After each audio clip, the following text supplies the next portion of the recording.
Did you play football growing up? Yes, sir. How good? Well, I liked it a lot. I started a little late playing football, but it was a lot of fun. I love to tackle and do all that stuff. But I didn't play it in high school. What position did you play? I was defensive end, uh, and that was about it. That was my job. I didn't know if your dad said, "Nah, I think your future's in basketball. I'm not going to let you play football." Well, my school did. They wouldn't let us have a football team until I graduated.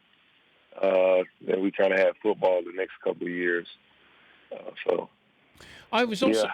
I was also. We were talking about a lot of these Chicago Cub fans got tattoos after the Cubs won the World Series. Do you have tattoos? No, sir. I don't have any tattoos. Never had the urge to, or I mean, it feels like 80% of the NBA has tattoos. Why not you?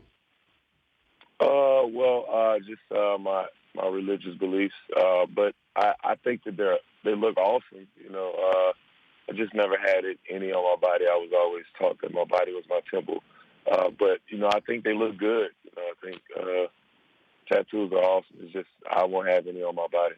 Who has the best tattoo in the NBA? Like the one you'd say, man, I'd love to have that. I'm not somebody that's really been looking at people's tattoos. That's kind of weird, to be playing a basketball game and, I'm admiring somebody's tattoo. But there's some guys that have unique tattoos. Marcin Gortat, he has the Jordan symbol on his leg. And we always used to clown him about it because his Jordan was kind of chubby. And, instead of him doing the jump man, he was doing a finger roll. So, wait, he got the older Jordan. He didn't get the new one. The jump Jordan. No, he didn't get the jump man Jordan. He got the retired Jordan. But you have to have been there, at the line, a free throw situation, and just look at somebody and just notice somebody's tats, right? Well, Well, guys. Oh, I would say my teammates have some pretty cool tattoos. Two of my teammates, Mike Muscala and Mike Scott. They both have some very creative tattoos. Mike Scott actually has every single emoji.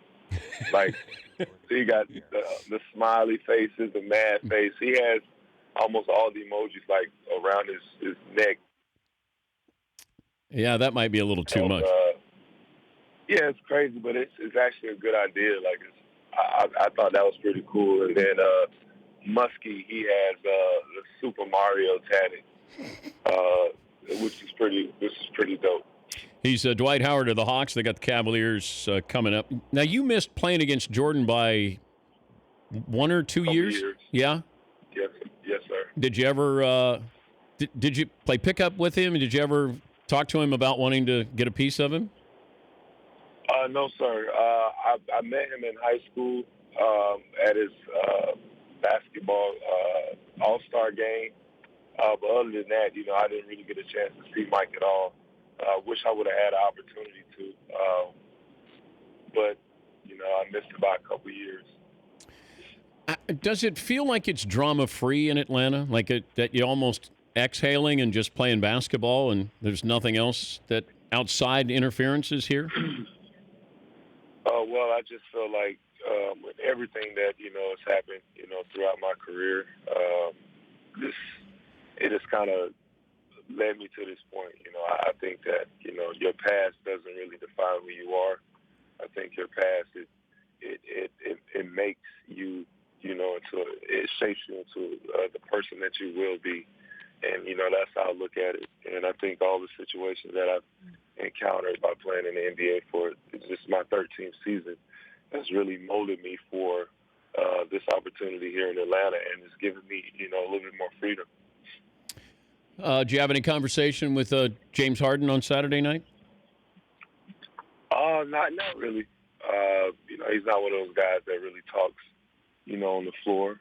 So I didn't have too much of a conversation with him. But, he looked good. He had an amazing game, shot the ball extremely well. His passes were really good and crisp. It looked good. You're 31 now? 30.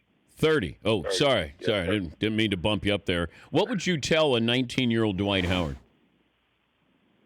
So I would just tell myself, don't allow nothing and nobody to steal your joy. Going through life, you're going to have a lot of ups and downs, but, never let anybody, steal that passion and that joy that you have for life and for basketball. And, just enjoy it because life goes by too fast, to live with regrets and, hold back. So I would just tell myself to enjoy this time of being young and being in the NBA. Do you think you could have stayed in Orlando your whole career if you look back on what you had and you guys went to an NBA Finals? No. I don't think a lot of people know, what went on behind closed doors. And, I would never put, that business out there. Just keep it,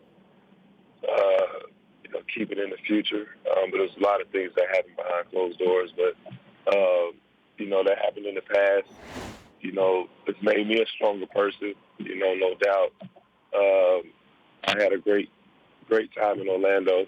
I just felt like at the time that I asked to be traded, I was too comfortable and, I needed to grow a little bit more. It had nothing to do with, the fans or anything like that. I enjoyed every minute of being in Orlando and, just seeing the city and the city grow. We went from a team where nobody really talked about us. And they called us Orlando Tragic to a pretty good team, that made the finals and, did a lot of great things. And I made a lot of great relationships with a lot of people in Orlando. So, I just felt like I had to grow up and, certain situations forced me to grow. But do you look at Los Angeles and Houston as opportunities? Look, you had to find positives with it, but did you look at it as something that is going to make you grow? Because some could say, this is going to, stunt my growth, or I'm going to be forever known for this. But how do you make it a positive with those two stops in your career? Like I said, each of those situations kind of, molded me. It kind of, just shifted some of my thinking, and it really kind of rekindled, a lot of the love and passion, that I have for the game. And, I don't regret any of those situations happening. You come in the league at 18, it's a lot of things that, you don't know, you don't see. You go through it. And, obviously the world, since, all our fans, watch TV and stuff like that, they get to see those things happen right in front of them. And, it's sometimes it can be kind of hard for us to deal with those situations. But, just you live and you learn, and as you get older, you mature, and life, as you know it, it gets better. Well, hopefully it's better for you. The big win against the Rockets. You got the Cavs coming up in Cleveland, and we appreciate you joining us, Dwight. We always enjoy it. Thank you. Thank you for having me on the show. All right, that's Dwight Howard, Hawks Center. The Dan Patrick Show, weekday mornings on Audience.